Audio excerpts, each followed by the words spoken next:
Okay,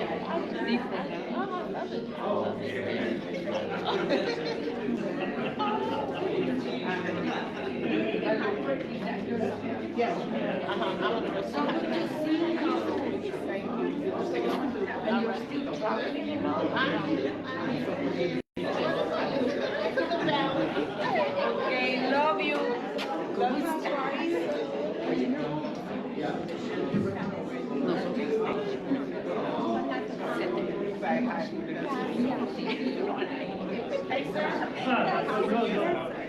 Hi, Sherlock. How are you? Good. Good. I want to do a cheese shoot.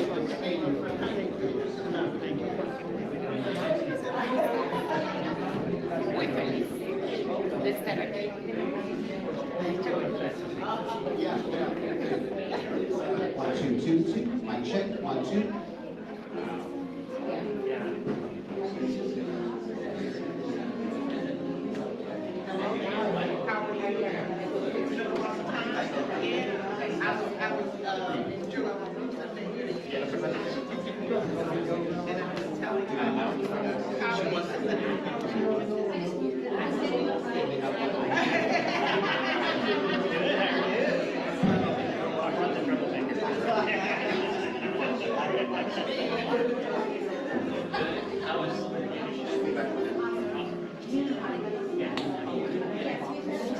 You got one more?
One, two, two, two.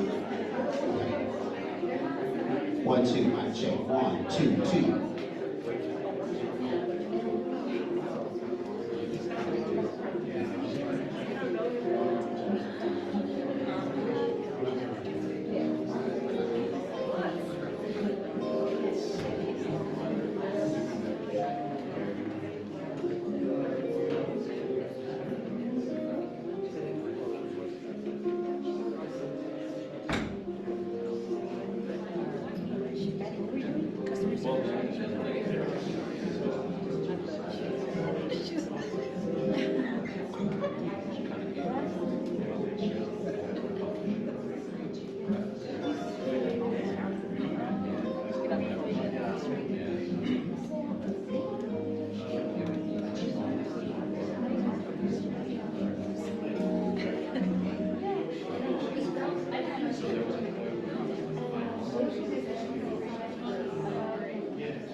Can't see the screen in the back.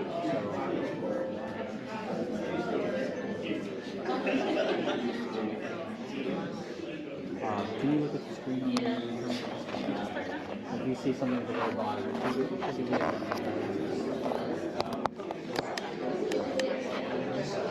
when you get to the eyeball in the outside, put it all the way on the left.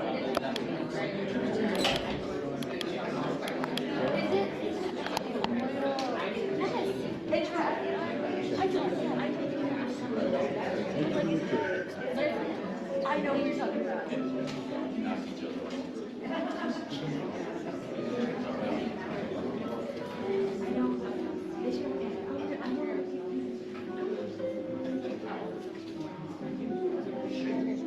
Wait a minute, turn the music off. Thank you.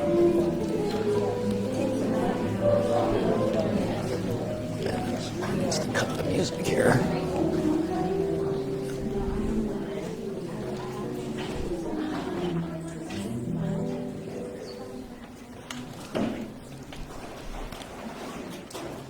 Good afternoon. Well, first of all, thank you. Thank you very much for joining us here today. Thank you, Charles. So it's an honor. My name is Anselmo Villarreal. I have the honor to be the president and CEO of Sawoski. Sawoski is a national non-profit. It's a beautiful organization. We provide services to unaccompanied minors. We have 27 facilities in 4 states that with capacity of 6,200 children. So it's just a beautiful, beautiful work. Our goal is to reunite them with their families and to make sure that they find the American dream. We also have a beautiful youth and family services that gives a second opportunity to youth that make a mistake in life. And instead of going to a juvenile detention center, they come to our alternative high schools or different programs. And again, with just beautiful, beautiful programs. With these 2 programs serve over 50,000 people a year, which, to us represents the future of our workforce. And it's, again, it's an honor for me to be the president and CEO. We also run a workforce development center in South Texas, which, we connect employees with employers and we provide assistance for childcare.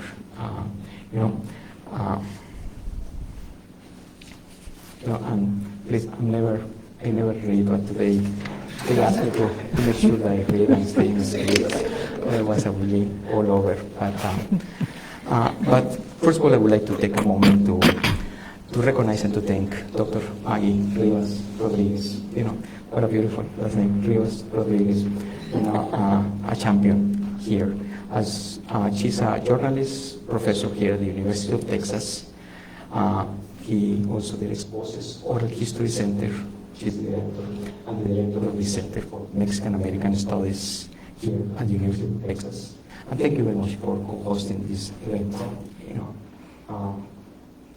Sawoski is proud to welcome my dear friend Charles Kamasaki of Austin. I have known Charles for 35 years. In fact, at one point, I was talking to the chairman.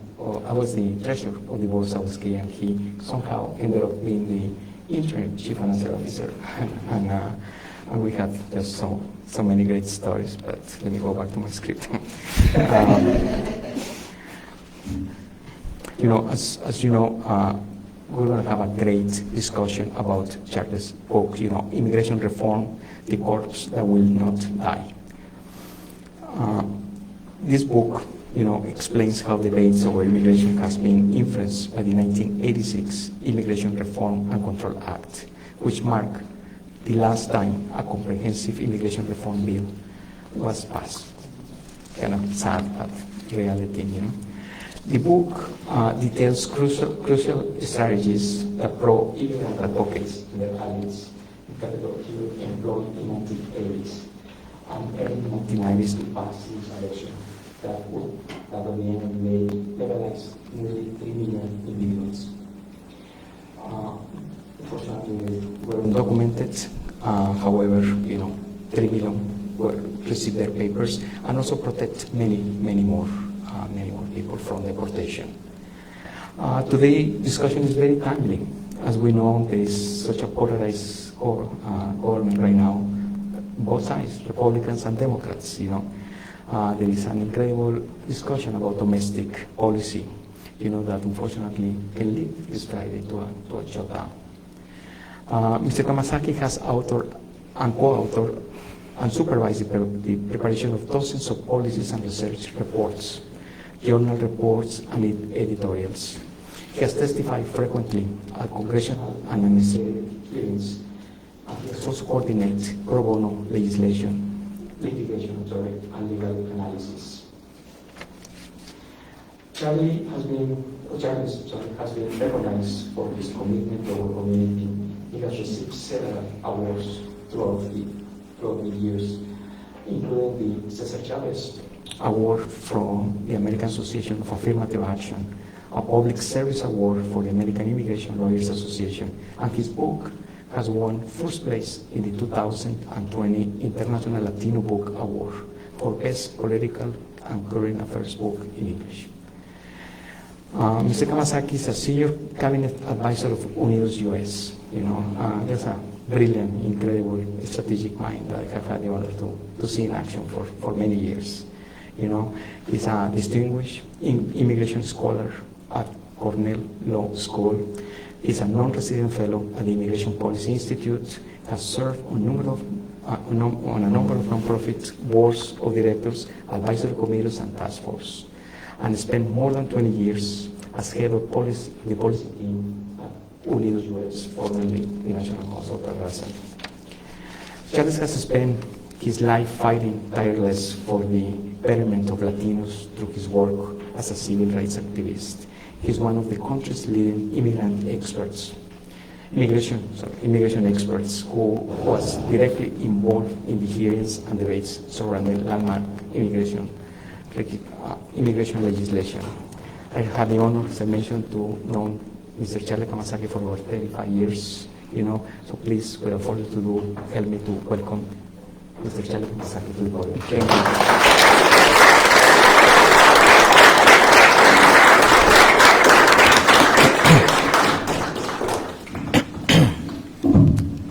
So I think it's yours, Maggie.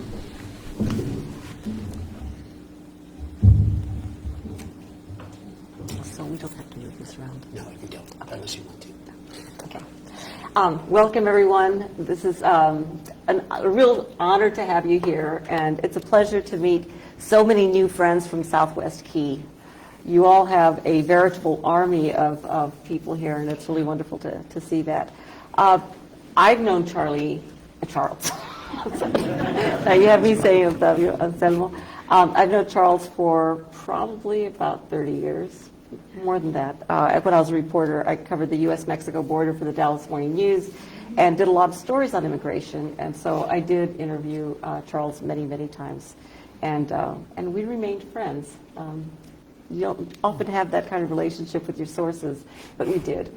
So I'd like to start off with a little bit, because I would like, Charles, if you wouldn't mind, if you could just kind of open it up by just giving a brief description of IRCA.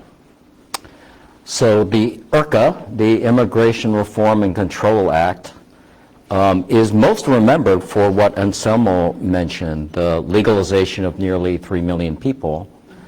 But most people don't remember it actually started out as an enforcement bill. This was known as the Simpson-Mazzoli bill, for those of you who are old enough to remember those names. Senator Alan Simpson, Congressman Romano, nicknamed Ron Mazzoli, were the co-sponsors. And it proposed increased border enforcement to make it unlawful to knowingly hire an undocumented person. It proposed to cut legal immigration by a third, and then had this little tiny, also proposed to import hundreds of thousands of temporary workers without full rights in the labor force. None of those things were good things, just so you know. And then it also had this little tiny legalization program that maybe would have legalized 1 million people, according to experts at the time when it was initially introduced.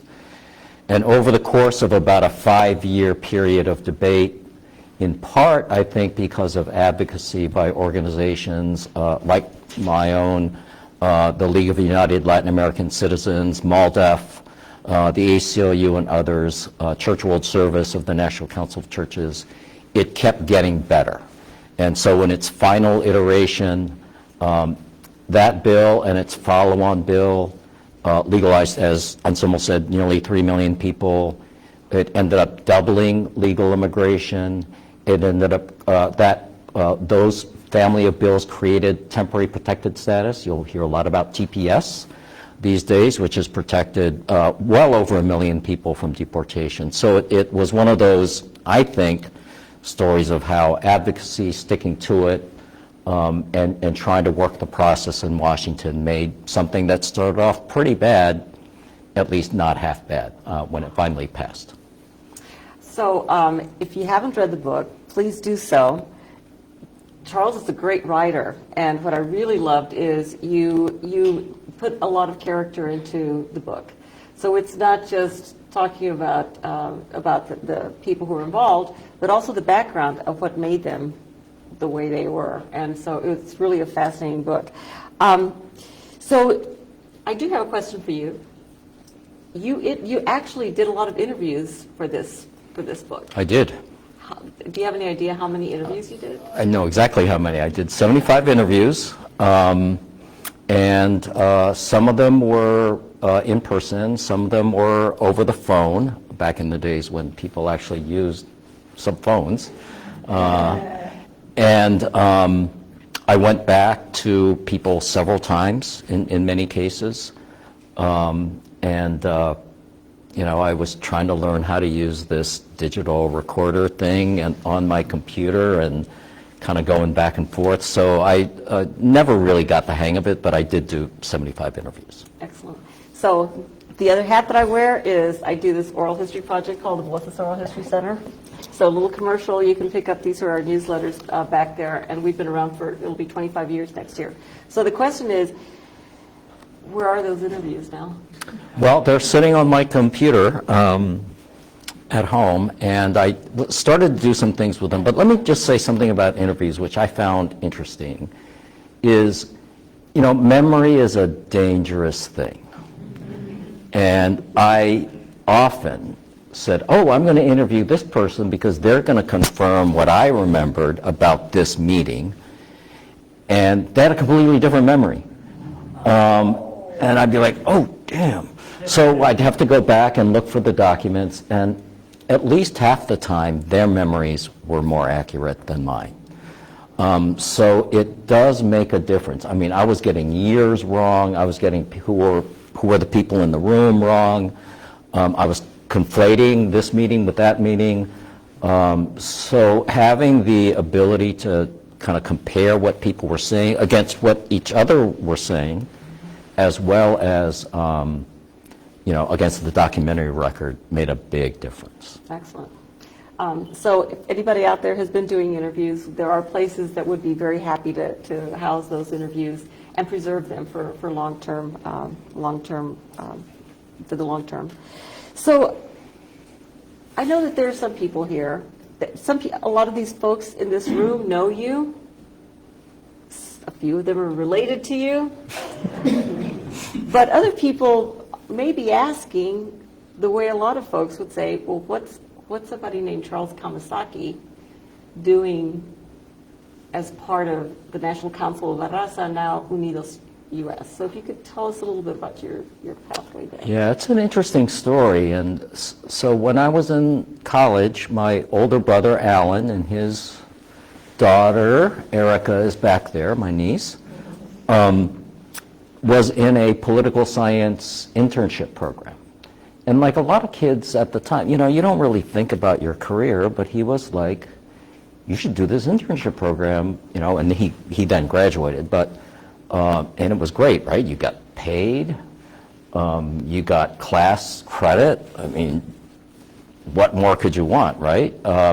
So this was in political science. My brother later, after he actually got a degree, master's from UT here later on, he became one of the longest tenured city managers in the history of the Rio Grande Valley.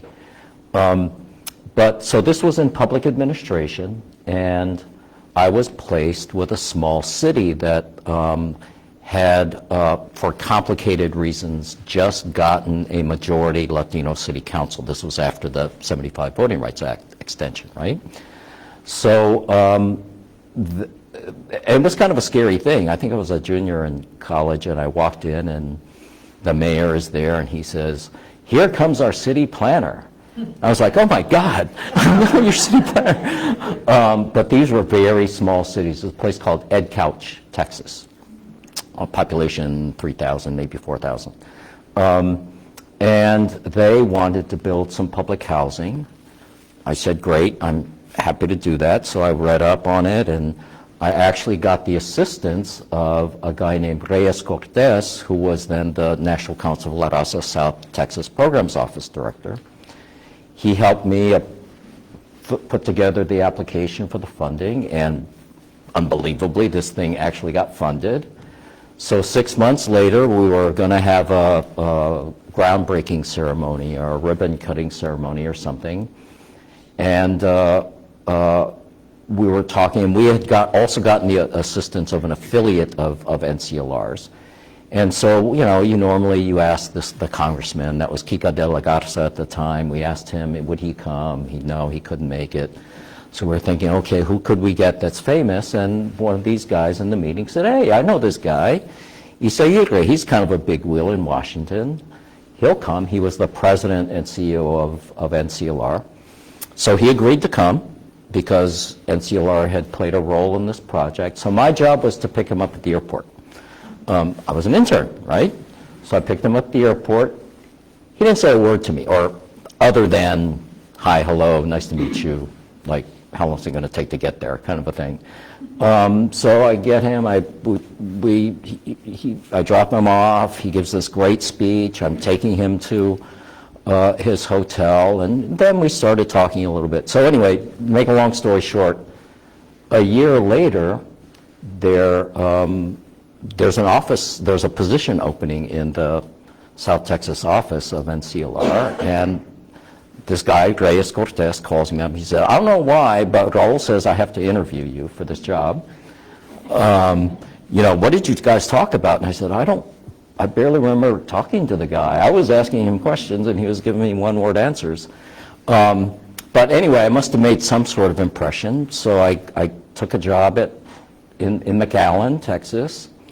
And then a year later, a job opened up in D.C., and they said, why don't you come to D.C.? And I said, okay. I mean, I still wanted maybe, to do more in my studies, and I want to do more.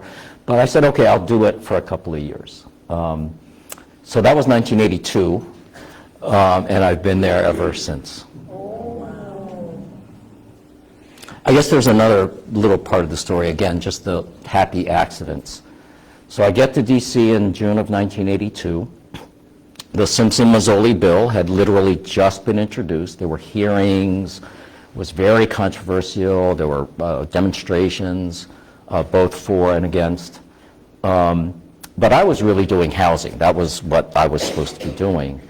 But then the guy who was covering immigration for NCLR, a guy named Francisco Garza, got married, and he decided to relocate to the West Coast.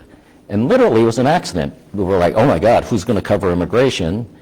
And I was like, I guess I will. You know, it seemed like it needed to be done, and then it became, you know, kind of, I lived, breathed, and ate that legislation for the next almost 5 years. How old were you at the time? Oh gosh, I would have been 25, 27, something. Yeah, 27, I guess. So I'm so glad to hear that Raul Isaguirre did not talk much to you, because... My man is not a talker, I gotta say. Well, NCLR hired me to do an oral history of Raul Isaguirre a few years ago. Yeah. And it was one of the toughest interviews because I would ask him really, you know, the kind of questions that would usually, and it was like nothing. It was a very tough interview, but who's the woman who's the PR person, the communications person? Lisa? Lisa sat in the second day. She sat in. So she was prompting him. And she said, why aren't you telling the story about X? And so he did. So that's when he really, so it helped to have another person. Yeah, if he was in front of a formal setting, like a speech-making thing, right, he was super talkative, but yeah, behind the scenes, yeah, he was not a talker. By the way, Raul last year just got a Presidential Medal of Freedom from President Biden, and kind of little funny story. He and Senator Simpson, our longtime adversary on this legislation, were seated next to each other at the award ceremony. So apparently they had a great time reminiscing. So what is the moral of that story, Charles, about how you got from Ed Couch, Texas to Washington, D.C. for the last umpteen years? I was going to say a swear word. Heck if I know. I mean, I think it's in part, life is really about accidents sometimes, right? Some of the best things that happen to you are not things you planned, but it's also about choices, right? So I may not have done anything to really earn the right to be our, lobbyist or whatever on immigration, but kind of when the opportunity opened up, I went for it. And so if I pat myself on the back for anything, it was, occasionally making some good choices. Well, he obviously saw something in you, that he knew that you were going to be able to be a quick read on this, and you were going to figure it out. I don't know. I mean, I just think nobody else was wanting to do it. It was a really controversial issue, and it was really one of those, and it was an issue he cared about.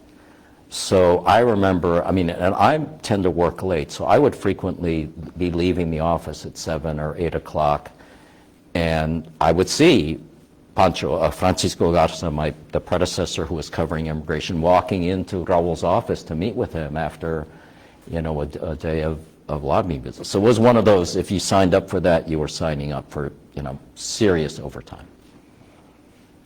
But it's a good time for you to do that because you didn't have, I was young, had, a lot more energy then than I do now. And it's a young person's game. Sometimes we would do, and this was before the internet, and right, you had to call people up on the phone. Sometimes they wouldn't answer your calls, so you would have to go to their office to ask to meet with them. And, when you're a nonprofit lobbyist in particular, I think corporate lobbyists get treated better, but, they always want to show you who's boss. So you go in, sometimes even if you had an appointment, they make you wait. And it's just kind of like to stick it in you a little bit, just to show you don't, So we would do 5, 6 congressional visits in a day sometimes, walking around Capitol Hill. Those were all 10, 12-hour days. So one of the stories, and I don't remember if you opened up with this, but one of the stories at the beginning of the book was about going to meet Barney Frank. Yes. So I don't know, Eddie, people know who Barney Frank is? So he was a former member of Congress from Massachusetts. At the time, he was a very liberal, very progressive. He was one of the rising stars of the Judiciary Committee. He later became the chair of the banking committee in the House. So there's a bill called Dodd-Frank, which you may have heard about, which after the financial crisis he was the co-author of. Well, so Barney was not your normal member of Congress. He was, at the time, he wasn't out as gay, but, you know, there were like rumors kind of a thing. But he was like somebody who broke all stereotypes. And I say, I think in the description, he was known to be able to rattle off, you know, references to court cases, classical literature, census statistics, and politics, all in a single, run-on sentence. And people would like go to the hearings where he was either chairing or asking questions just because they didn't want to miss the show. So Barney at the time was a supporter of the Simpson-Mazzoli bill, but he was kind of sympathetic, so he was on the other side of the issue. At the time, we were trying to, well, we were threatening, we opposed the bill, but as we were trying to make it better. So nominally, we were in opposition to the bill, and he was a supporter. So he agreed to meet with us. We were trying to get him to sponsor an alternative bill that we had helped draft. And he kept us waiting in the hall for 20 minutes, like I was saying. Then we were ushered into his office, and he was smoking a cigar. And so we were seated, and normally, you know, members of Congress, I mean, they're running all the time, right? So they're at least try and be kind of polite. Most of the times when you meet with a member of Congress, they're at the door and they shake your hand and, right, pretend that they, you know, it's so good to see you again or whatever. Barney was at his desk reading the paper, smoking a cigar. And he was talking to himself. So he would like read a headline and he would say, bullshit, you know, and he'd like read but it was, what he was doing was showing us that he did not like the fact that we were not working more closely with him. Because the conventional wisdom was this was the right thing for the country to pass this bill, and we were fighting that. So finally, after keeping us waiting, and by this time the cigar smoke was all over the room. I'm a smoker, it didn't bother me, but one of my colleagues was allergic to smoke. So he was like coughing and clearing his throat, and finally Barney puts his paper down and he says, okay, you got 15 minutes, shoot. And we're like, wait, you just kept us waiting for like 30 minutes. And so we're asking, you know, making our points, and then he's interrupting us, sort of like justices do at the Supreme Court, right? You start to make your argument and they interrupt you with a question. So I don't remember anything about what was actually talked about. I just remember that experience of, you know, wow, this is really different. That would be very hard for me for someone to be rude to me and be not rude right back to them. We needed him. We needed his vote. So it kind of comes to the other thing is the group. Can you explain who made up the group? Yes, so this was a small coalition of advocates that I was the junior member of, the youngest member of. So it included a guy named Arnoldo Torres, who was then the executive director of LULAC, the League of United Latin American Citizens, and his deputy. We called him Joe at the time, but he really goes by Michael. It's Joseph Michael Trevino. But Arnold called him Joe, so everybody called him Joe, right? It was one of those. A guy named Wade Henderson from the American Civil Liberties Union. He later became, for many years, the director of the Leadership Conference on Civil Rights. Probably also himself a likely Presidential Medal of Freedom winner, hopefully soon. It included Antonia Hernandez, and who was then the Washington representative for MALDEF, the Mexican American Legal Defense and Educational Fund, but really she was leaving as I was coming in. So there was a guy named Richard Fajardo who was the staff attorney who I worked with most closely. Warren Lydon, who was the executive director of the American Immigration Lawyers Association. Phyllis Eisen, who, together with her boss, Rick Swartz, was with the National Immigration Forum.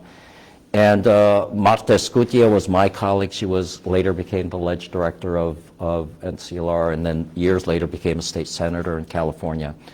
And a guy named Michael Myers, who was probably the most unassuming of us, but he was then representing the National Council of Churches. He later became Ted Kennedy's judiciary staffer, and after that he became Kennedy's body guy. This is basically the person who was closest to the senator.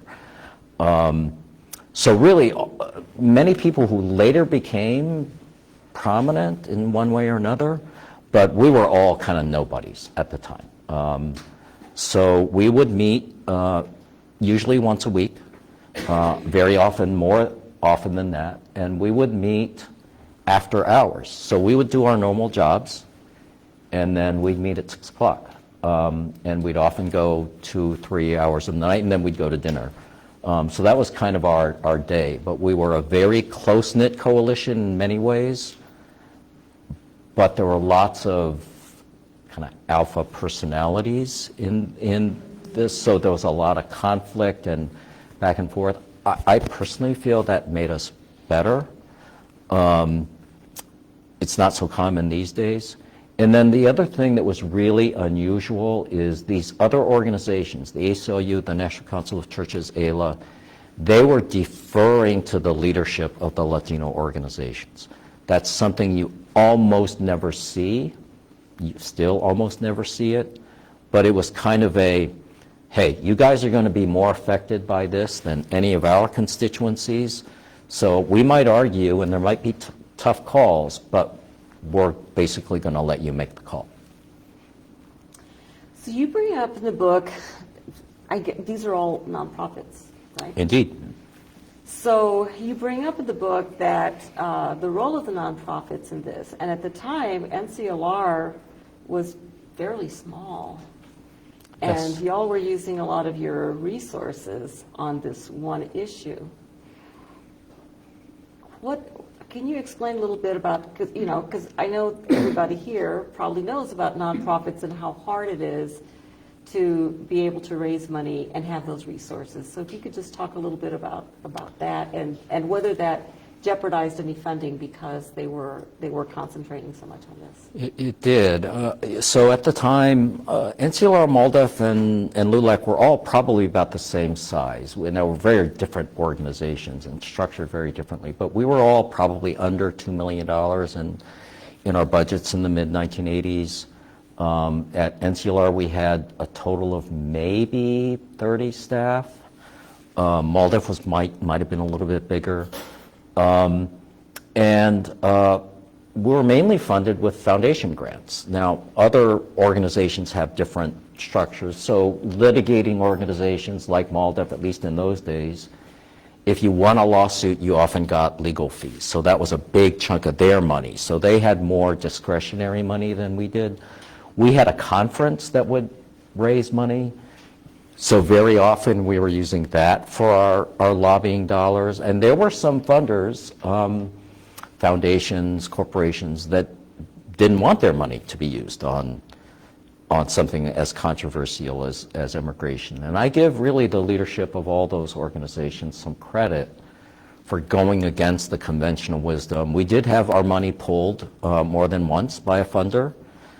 Senator Simpson kind of went on a rampage once on the Senate floor, and he talked about the groups, and they're always slashing my bicycle tires, and they claim to be representing these people, but these poor immigrants. But I really kind of know what's better. I mean, I thought that was kind of offensive.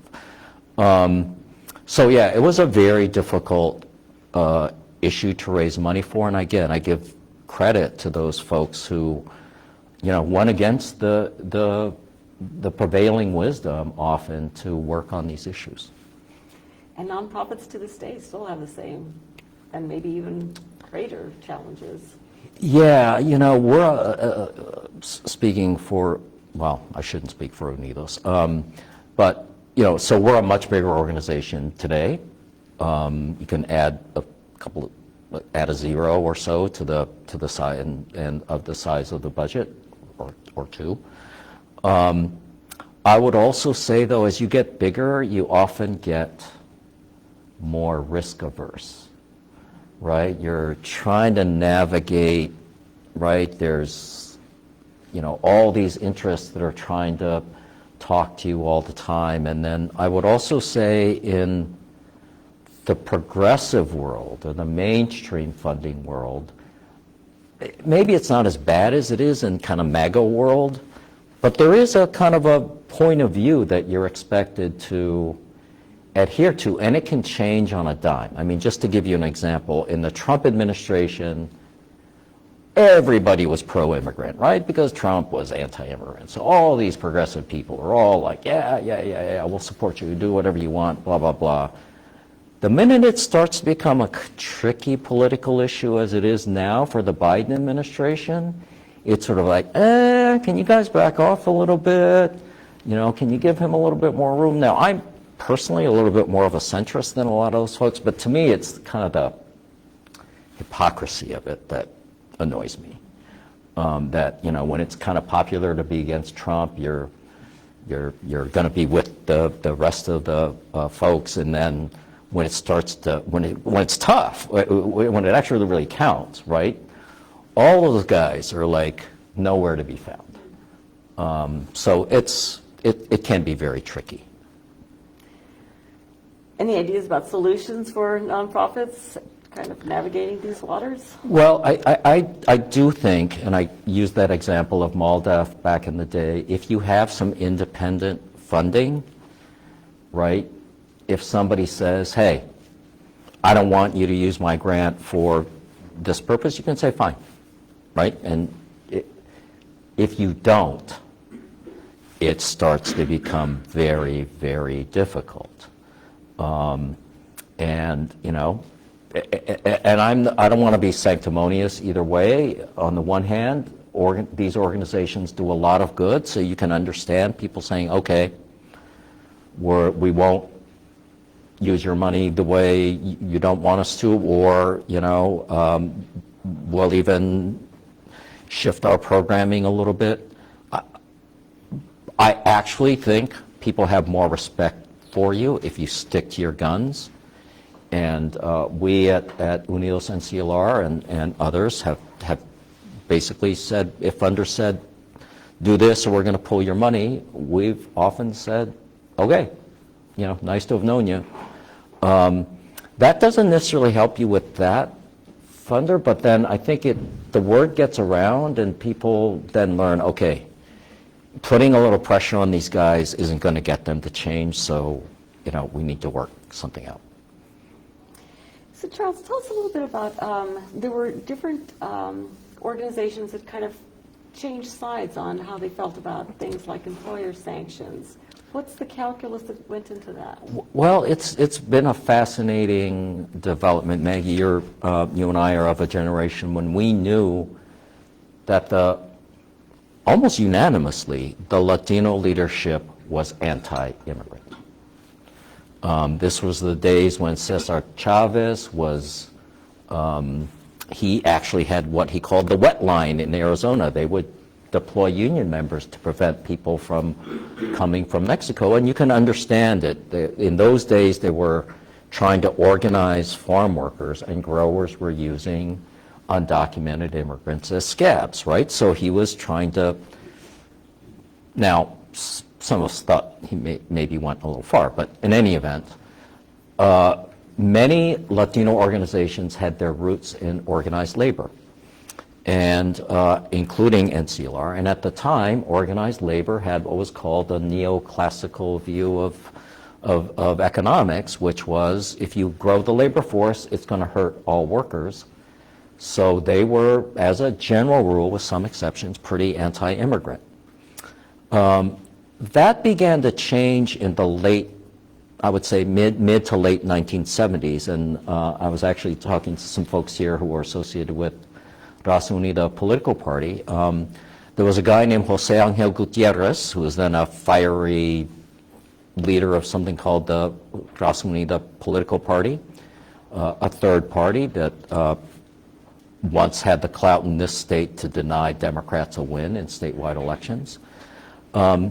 He held a conference in, I think it was 1976, where he called in scholars and activists, and he basically outlined a 10-point plan, and one of those was demanding amnesty for undocumented immigrants. It was earth-shattering. It was mind-blowing. It was, people didn't talk about things like that. And he went through an analysis of why this was something that was good, not just for Latinos, but for the whole country. And over time, by the time the Simpson-Mazzoli bill was introduced in 1982, most of the Latino leadership had gravitated towards this more pro-immigrant orientation. There are also organizations like LULAC, the League of United Latin American Citizens. After this period, they became more conservative. LULAC had always been, they had started off quite conservative, then became more moderate under certain leadership, then they became more conservative again. Now they're actually to our left, as far as I can tell. Their current president is a guy named Domingo Gonzalez, former state rep. Garcia. Or Domingo Garcia, sorry, former state rep or state senator from Dallas. And he's immigration lawyer, personal injury lawyer, where he made his money, but very super progressive. So, you know, due to leadership or other factors, things can change. There were specific aspects of IRCA that they flipped sides on, right? Like one of them was employer sanctions. And Right. I guess to me that seemed like one of the major points of that, because it continues to be something that is. Well, although you almost never hear anything about it. So to step back, employer sanctions, which as I write in the book was a unfortunate name for a policy if you were a proponent of it, because it's not like Social Security or Medicare, right? You don't know what it means to hear it. But this was a policy, a law in the Immigration Reform and Control Act that made it illegal for the first time to hire undocumented workers. And people are surprised that didn't happen until 1986. So it was unlawful to be here if you were undocumented, but employers were perfectly within their rights to hire you. So the theory of the proponents of that policy was, we're going to stop employers from hiring these undocumented immigrants, and then people won't have the incentive to come. It was actually a policy championed by organized labor. It really had its roots in labor academics. We had very serious concerns about it, because we thought, and later reports demonstrated, that first of all, they wouldn't be effective, and for a whole variety of reasons, which I'm happy to go into, but then also that they would cause some employers to screen out anybody that they thought might be an immigrant, right? And there were government reports that subsequently documented that. So when a lot of Latino organizations and labor were kind of pro-employer sanctions and or kind of anti-immigrant, that's where kind of most of the leadership was. And then you can see in the academic literature, in the positions of the organizations, this shift. Although it wasn't until 2000, I think, that the AFL-CIO officially changed its position on that. What was the calculus of that? Well, I think by 2000 it was clear to them, even them, that it was not ever going to work. Increasingly, some of you may remember that there was a split in labor in the mid-90s, when some of the immigrant-dominated unions, SEIU, the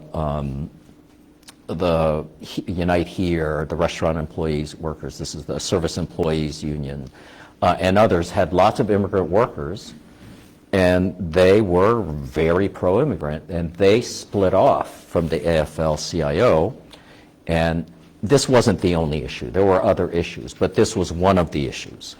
So the year 2000 was the convention when they all kind of came back together, and one of the things that they did at that convention was to change their position on employer sanctions specifically, but also more open towards immigrants generally. So today, I'm sure you keep up with what happens here in Texas. Indeed. I don't even know what question to ask about this.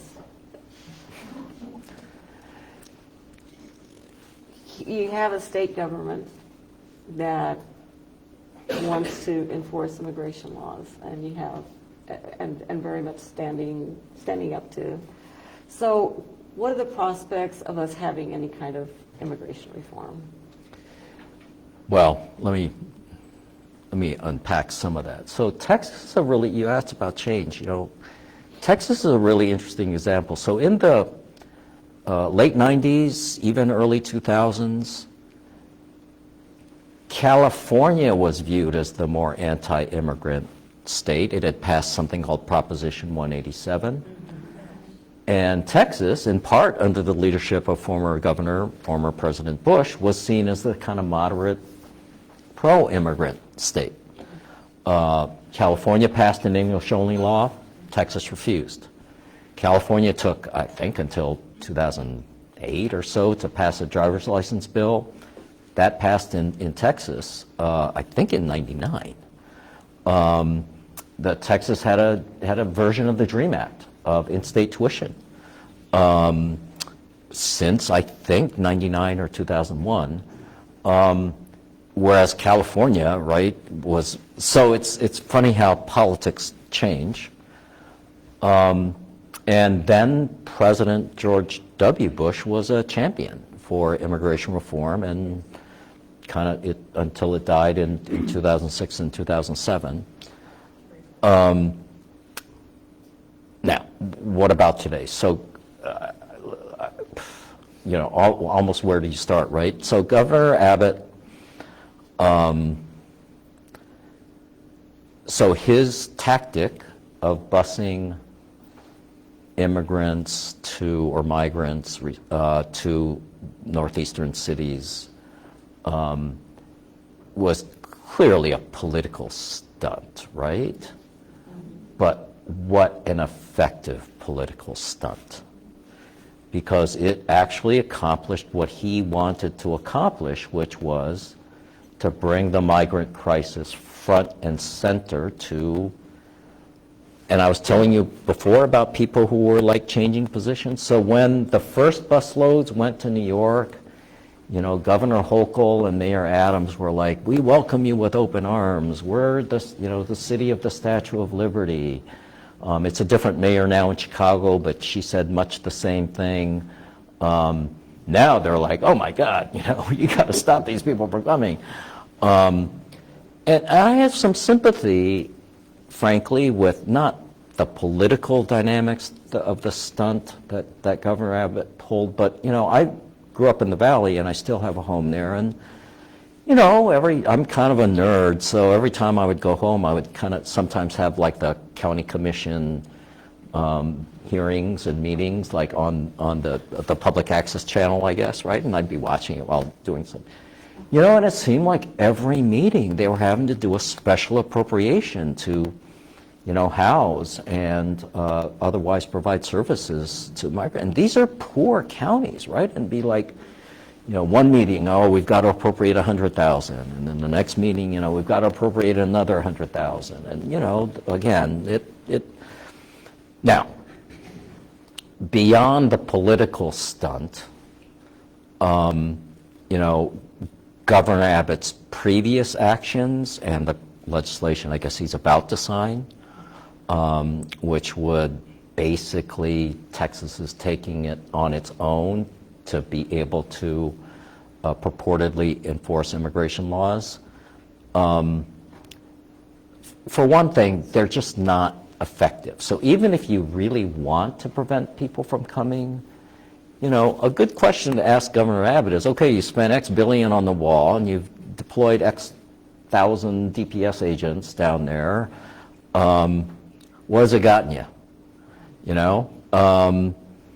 And I think similarly with this legislation, first of all, I mean, I'm not a constitutional lawyer. Denise Gilman, who's a very good lawyer, is here. It's almost certainly unconstitutional. States don't have the power to create and enforce their own immigration laws. Second, you know, and just imagine the thought experiment, right? What if they did? You know, somebody ought to be asking Governor Abbott and people in the legislature, do you really want states to be able to create and enforce their own immigration laws? What if California decided, hey, we're going to let, you know, anybody who wants to come in, come in. What are you going to do? Put up a, you know, checkpoint in the Highway 10 coming from California to prevent people from coming? You can't, right? It's just silly. But there's also a real danger to this. So some may remember the name Joe Arpaio, Sheriff Joe Arpaio of Phoenix, Maricopa County in Arizona. He actually, under a different theory, a legal theory, and he actually may have had the authority to do it, also tried to enforce immigration laws for many years. And advocates said it was going to cause racial profiling. And guess what? It did. And a court found it did. And he refused to stop doing it. And he was found in contempt of court. And but for a pardon from President Trump, my man would be in pinstripes today. So I guess what I would say is, you know, police officers or law enforcement people, you know, people ought to be really careful about how they choose to respond to this law, because it's just very hard to do this kind of thing. It's hard enough for people like Border Patrol agents or ICE agents who are trained in immigration law and trained to abide by the civil rights laws. Not that they all do it, but it's hard enough for them to do it. Can you imagine people who have no training, no background, and it's like, oh, that guy looks Mexican, I think I'm going to, you know, arrest him. You know, the not just the harm to the society, but also the liability that they're exposing themselves to is something I think they ought to be very careful about. I'm just wondering, you know, you talked a little bit about the nonprofits. When Governor Abbott does this, the nonprofits have to respond in some way, and it's a distraction, frankly, from other things that they could be doing. It is, but it's also their job. I mean, the real problem, and there's quite an effective infrastructure, I would say, in Texas now, much more than there would have been 15 years ago or 10 years ago even. You know, the challenge is political. It's in a heavily gerrymandered state where you know, the legislature is kind of rigged to be Republican, but also, frankly, because, among others, the Latino vote has underperformed in the state. I'm happy to, there's complicated reasons for that. You know, it almost doesn't matter what the advocates do. You know, you can't stop something if you don't have the votes. So it's a real challenge, for sure.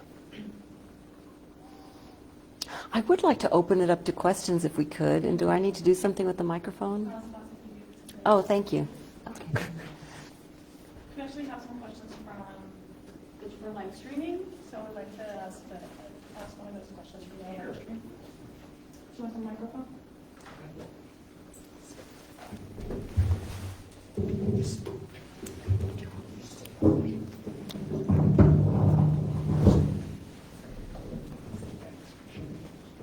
Hi, thank you so much. We got some questions from chat.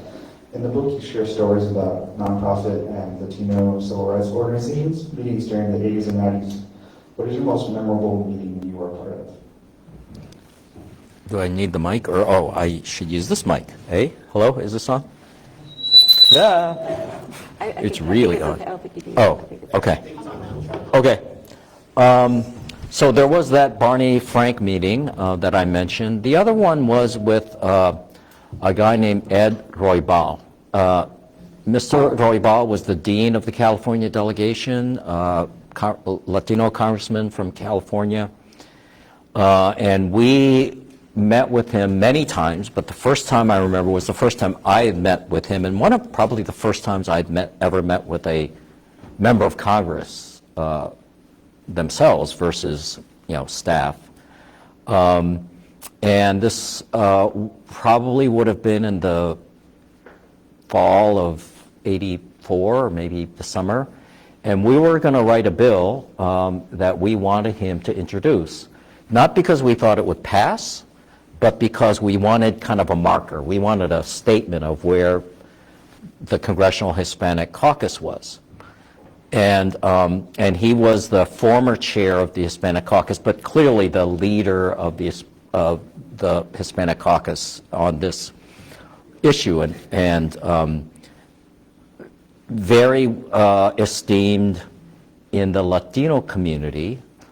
He had just come off a scandal, and I go into that a little bit in the book, but he was still a powerful member of Congress because he was on the Appropriations Committee. This is the funding committee. So if, and he chaired a subcommittee, which made him what they call one of the cardinals in Congress. So, for example, if you wanted to name a post office after a famous constituent, you had to go through him. And as I say, the appropriators were people who, they took names and they kicked ass. I mean, they remembered if you crossed them on something. So that having him as a supporter was a very powerful thing. But I remember we were meeting with him about this bill, and he was like, okay, which offices have you talked to? And I think he might have been the one who told us, you need to go talk to Barney Frank. To see if we can get some supporters of the legislation also on the bill. And so we would tell him, oh, we're meeting with this office and that office. And then he said, and his staff was right behind him, he said, now, I got to tell you, ignore the staff. The only thing that counts is what a member of Congress says directly to you. And so his staff is kind of like squirming and like, oh boy, what am I supposed to say? But it was, to me, a real, it was really kind of how the legislature worked at the time. You could send all the materials, you could send the letters, you could do whatever you wanted, but in those days, and to some extent still, although things have changed, what a member of a legislature said to another, their word was their bond, and that really counted for something. And that really stuck with me. Thank you so much. Another one, how do you think our immigration system would be impacted if Trump or another Republican were to win next year? It's going to be really bad. So if you took the 4 years of the Trump administration, the messaging was scary. Many of the policies at the border were truly awful, right? I mean, kids in cages, separating family members deliberately, indiscriminate, or at least the threat of indiscriminate mass deportations. That really caused a palpable fear in the community, no doubt. The Muslim ban, right, was offensive in many ways. The truth is, in actual policy terms, it was probably far less than advertised. Deportations were fewer. Fear was very high, but deportations were fewer or pretty much in line with previous administrations. Now, some of that was because of work by organizations like many of ours, kind of working the Appropriations Committee to not let them fund the deportation machine. Some of it was great work by litigators, kind of dogging ICE and kind of challenging everything at the rulemaking stage, at the implementation stage, and, really thankless work, hard work. Some of it was just incompetence. So these guys could really talk a good game, but they really had trouble with basic competence, and part of that, and I suspect it's going to be worse in a subsequent administration, if God forbid that happens, is because the kind of best people would not work for him. So, it's not that easy to write a regulation that's going to kind of pass muster with the courts and do exactly what you want and not be subject to all sorts of other challenges. And literally from day one when they drafted the executive order for the Muslim ban, they just couldn't get it right. I mean, it took multiple versions for them to even get a kind of a pale shadow of what they were trying to achieve, right? So on the one hand, I think, I take them seriously, if not literally, as some people would say, when they talk about putting people in camps and rounding folks up and deporting them, and if their family unit includes American citizens, they're going to say they're going to take away their citizenship before they deport them. It's scary, awful, terrible stuff to think and say. I don't know if that's actually doable, but it does, and Maggie, you're something of a historian, it does harken back to, there was a time in this country when things like that happened. There were 1 million people deported from the U.S. in the 1930s. Some people would say more, and about 60% of them were U.S. citizens.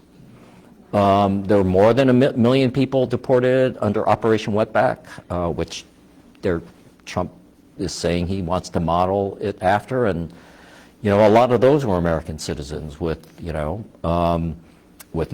deportation hearing, with no due process.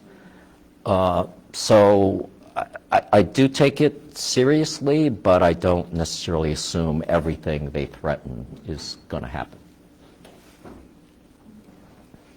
Question here? Yes, I have a question. Do you know? Wait, you can wait 1 second. What impact, if any, did Coordinadora 2000 have? And the other one is, why is it that all the nonprofits that advocate for immigration are hard or, take a strong stand on citizenship? The reason I ask that is because many, at the grassroots level, many Mexicanos in the barrios that I talk to say, we don't want citizenship. All we want is the ability to come and go like you and work. But, because there's two issues of immigration, Yep. the legislative and policy arena, and then the grassroots. And I've always asked that, they've always asked that question. One, we're not at the table. And two, we don't want citizenship. We just want to be able to work and be able to come and go and work. Yeah, so how widely is this thing going to be disseminated before I answer that question? I'm kidding. So about mass mobilizations in the states, and there have been many others, including also a big one in 2006, 2007. Yeah, in 2000. I mean, all of those, I guess I would, forgive me for grouping them together, they make a difference. But like many mass protests, they're a double-edged sword, right? So it gives energy and really mobilizes activists and enthusiasm, and that you need that, right? Because this is hard work. You need to be energized to do the work. But, you know, there are a lot of people who see, and I quote my colleague, my friend Wade Henderson, as, you know, he thinks they also kind of rub America's nose in the reality of demographic change. I mean, people are concerned about the country changing, and here you have people on the streets demanding, you know, things, and I think they're righteous things to demand, but not everybody does. So as a hearts and minds, changing hearts and minds thing, sometimes yes, sometimes no. But I also realize it's important to give voice to people, and for people who don't have lobbyists or who, you know, don't have the ability to communicate directly with the legislature, that's a way to give voice. The question of citizenship. So just to step back for people in the audience who may not be following the issue as closely, there's a question about legalizing the status of unauthorized immigrants, of undocumented people. And most of the pro-immigrant, they would call themselves immigrant rights advocates, are demanding what's called a path to citizenship, right? That now it varies, but as you say, that's been kind of the emphasis. In fact, the last one of the major coalitions that was pulled together in D.C. to pass immigration reform was called the, now I'm forgetting the name, but it had citizenship in it, in its title. It was kind of, we're going all in on citizenship. The question that's being raised is, but you know what, a lot of undocumented people don't necessarily want citizenship. Now, a lot of them do, to be fair. And why are we holding out, you know, so adamantly? And I guess I think there are a couple different answers. One is the bad answer, the bad reason is it's kind of like the PC thing to do, is like, right, the more anti-immigrant the right becomes, the more pro-immigrant the left is going to become. There's also a political dynamic of, you know, if the GOP is scared of creating a bunch of Democratic voters, you know, a lot of Democrats want to create a lot of Democratic voters. There might be a tactical thing, right, of, well, we're not really saying this publicly, but we might be willing to accept just protection from deportation and work authorization without a path to citizenship. And there's, so, you know, that's about as good as an answer as I can give you. There are good reasons to do it, even if it's just a bargaining thing and you end up for settling for something less. It's, but frankly, my read of anti-immigrant folks is they don't really care about citizenship, honestly. They care about race. They care about people who are here. And they're not that interested in debating the specifics of what the status is going to be. They just want people gone. Hello. So my question is two parts, and it is first, in a majority of Latino state, why do you believe that our vote is underperforming? And going forward, what do you think younger generations such as myself can do to kind of aid and help that going forward? Yeah, it's got to be a student asking a two-part question, right? So there's lots of reasons why the Latino vote underperforms in Texas. Now, it underperforms at some, depending on how you want to characterize it, nationally as well. There's some structural reasons, right? The Latino community is a young community. Young people vote less often than older people. It's a community with less education and lower socioeconomic status, and people with those characteristics of all races tend to vote less. Frankly, there's also been a massive underinvestment in the community by philanthropy.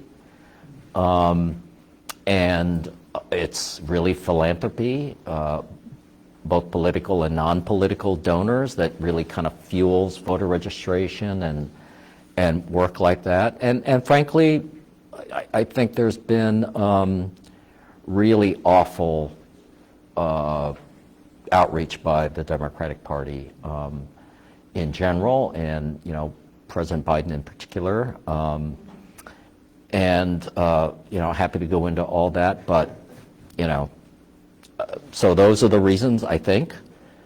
And maybe Latino leaders haven't done whatever it is folks need to do to motivate folks to vote. I mean, the African American community shares many of those characteristics, although it's slightly more educated than the Latino community.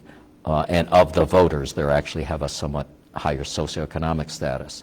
But I think they've also enjoyed more funding, which has really made a difference. So, in terms of what young people need to do, if there was a magic formula, like people would already be doing it, I sort of feel like you got to do whatever you can. Every one of us has different tools in our toolbox, and some people gravitate towards community organizing, and some people gravitate towards academics and research, and others, want to be lobbyists in DC, and others want to work in a direct service organization. It's possible to try and grow the electorate doing any of those things. And it's also possible to be, a normal human being working a 9-to-5 job and volunteering time, and,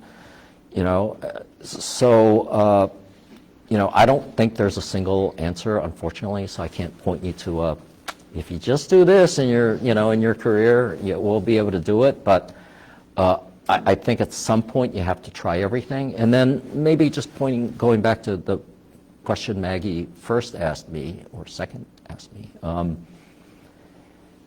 you also have to be ready when the stars align, when the moment happens, right? And those things don't often happen, but there may come a time in your life where somebody will say, hey, can you work on this mayoral race? Or hey, can you work on this city council race? And the person you helped elect, she may turn out to be the next state rep or the next congressional, right? And even those what seem to be little things can turn out to be very big things. I don't think you want to leave without answering this question. Why are the dreamers still waiting? Yes.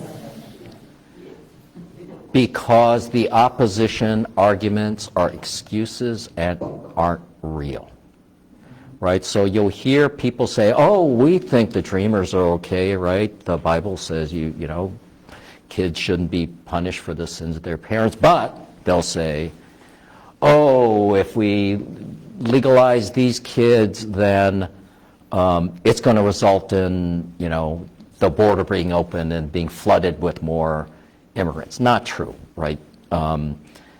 Or they'll say things like they're going to petition for their parents, and so it's going to create chain migration. It's going to be thousands and thousands of people. Or millions of people. Honestly, most of their parents have other bars that would prevent them from being easily petitioned for. If you ask some people quietly, they'll say, yeah, I'm really with you. Some pro-immigrant Republicans or moderate Republicans, they'll say, oh, I'm really with you, but those other guys are worried about creating more Democratic voters. And they're as blatant as that. But I even think that's BS, frankly, because going back to your question, the notion of having a permanent protections for dreamers without a path to citizenship, or without what's called a special path to citizenship, has been on the table. In fact, it could have passed in 2022, and Mr. McConnell, Senator McConnell, killed it and didn't allow any of his members to engage in those discussions. So, some folks just don't like immigrants, and really it just don't matter what their circumstances are. I was wondering if you might know approximately how many undocumented immigrants might be in the United States at this time. The last figure I remember was around 11 million. About 11 It went million. down to under that. Well, it went back up. So it was down as low as 10 million and change at the end of the last recession. It went back down a little bit again during the Trump years, although not by much. The 2021 numbers suggest it's gone back up, and it's kind of a 2-year lag. I'm guessing it's probably up at least by another million or so. And the reason you might, and some people might say, oh my God, that's because of Biden's policies. Maybe some of it. But the real reason is the economy, right? So unauthorized, the undocumented population fell to its lowest levels in the mid-2000s. Why? Because we had a recession. There weren't jobs for anybody, much less, and it fell again during the COVID period. Our economy's going gangbusters now, and so there's probably more undocumented people. So I think we have time for 2 more questions. One right here. Thanks for the words you have done and discussed as well. As an emerging education policy researcher, I was wondering what do you see the role of education for the young people, especially in this Texas political climate regarding the immigration? Because you also mentioned how the young people can do in this political climate, but I was wondering how the system, especially the education system, can support young people. It's a good question. It's also great to see another Asian face in the audience. So you and my cousin. Just kidding. So the questions about education, it's a really good one. So when I went to high school in Wasaco, Texas, I had to take something called Texas history. Is that still required for high school students? And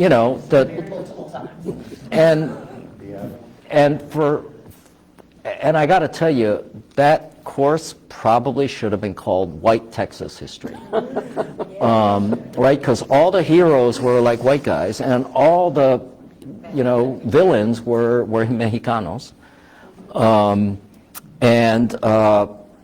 Now, when I was in high school, it was surprising. I had a Latina teacher, and she would augment what was in the textbook with things like, Felix Longoria or, kind of heroes of the Mexican American community.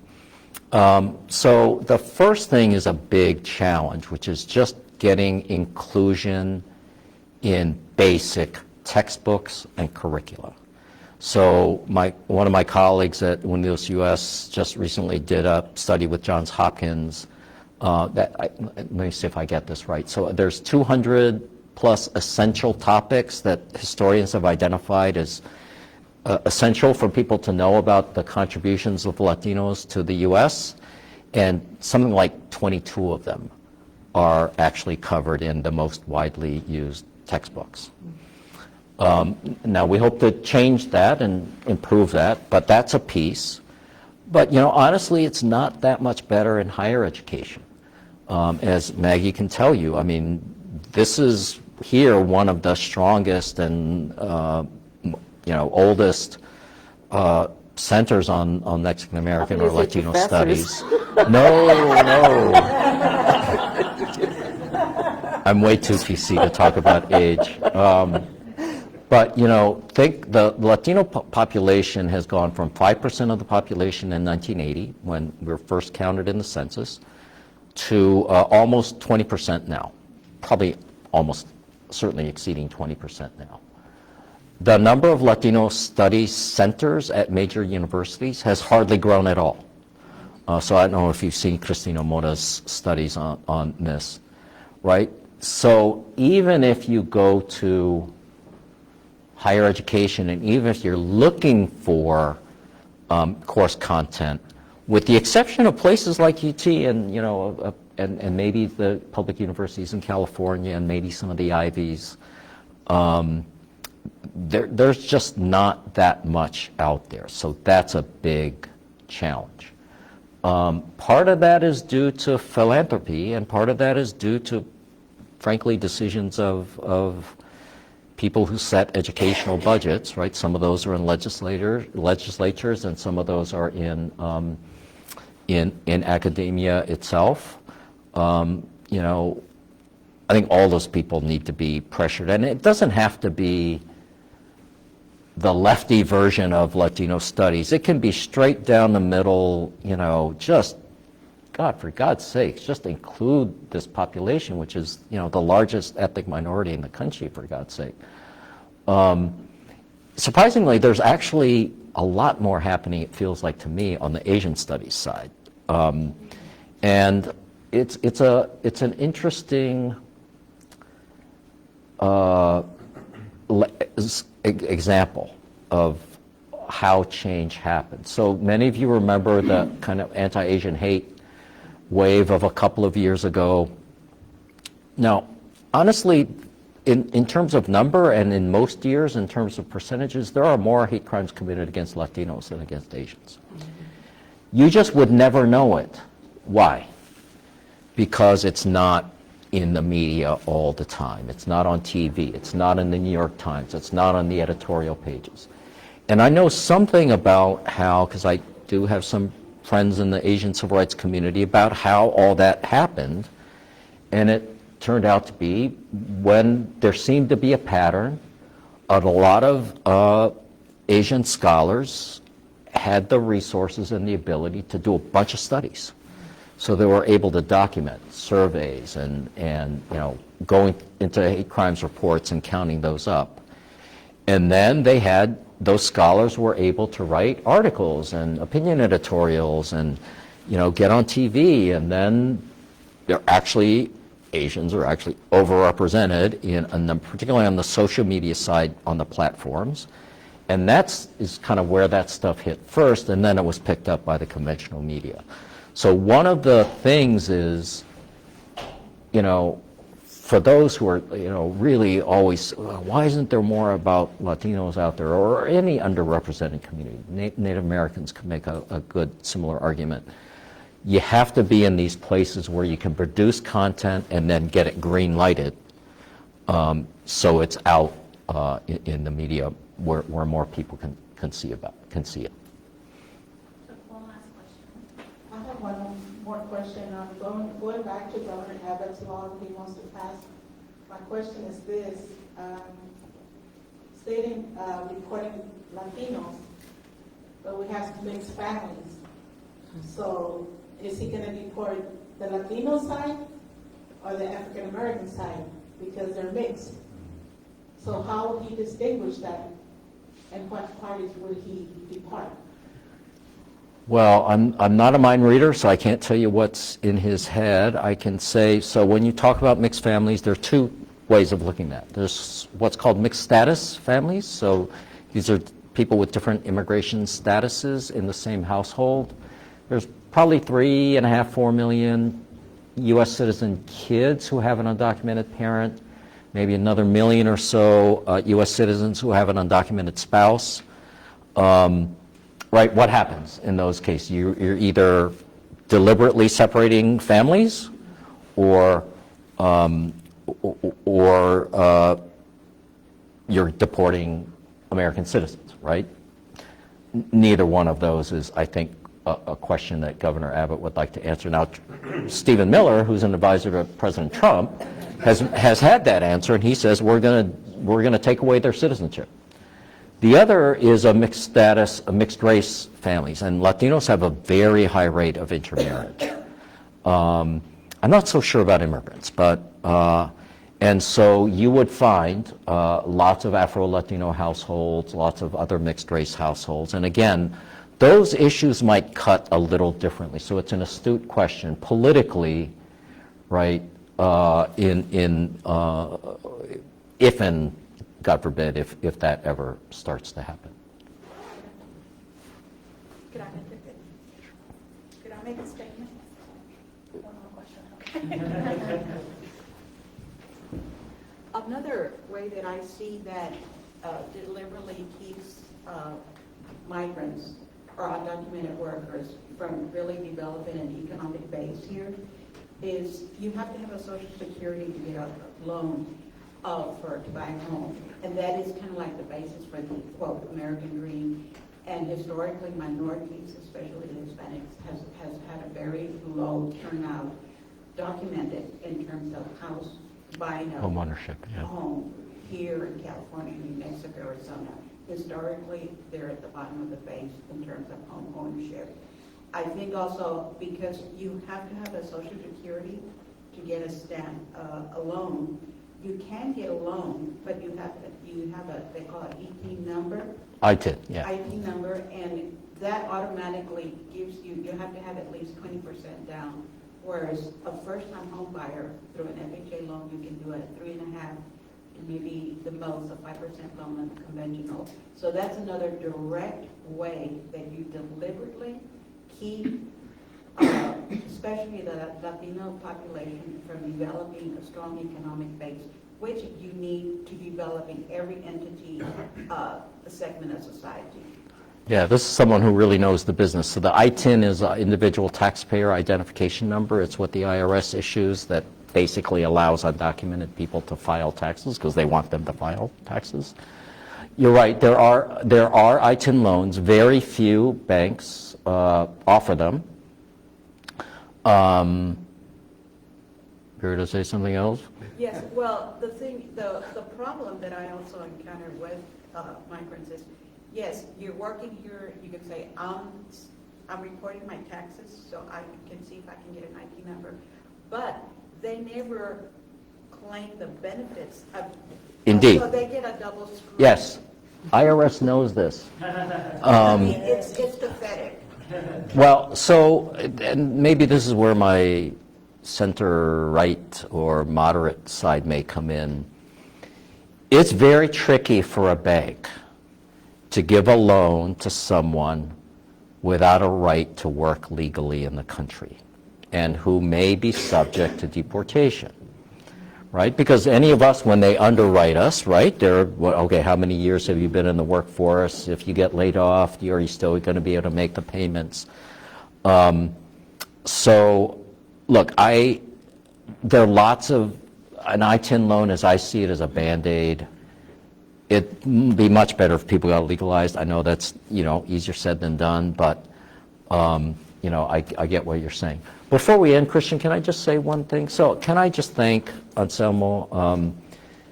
In Texas, Anselmo's not from Texas. He's here now, but he's from Wisconsin originally. And he originally offered to do this book event when he was running an organization in Wisconsin, Waukesha, right? He was like, you got to come to Waukesha and do this book event. And, he's not from Texas, but he's like a stand-up guy that years later, he would still be willing to do this event. So thank you so much for this. It's been really a pleasure. And then Maggie, it's just been great to be with you.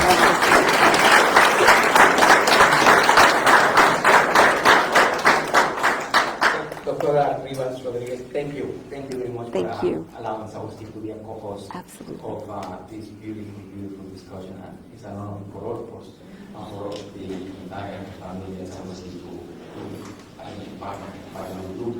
Thank you very much for all of you here. I think you will agree with that whatever is in mind. And thank you for so many years of advice. I know everything and it's very exciting. I don't know. Mr. Charles Kamasaki, everyone for the answers. And people listen to thank you for all what you do, membership of the community, and thank you for being here for a beautiful discussion, conversation, and I encourage everyone to read Charles Kamasaki. It's best. And if you don't read it, as one of my colleagues said, it makes a great doorstop because it's so big.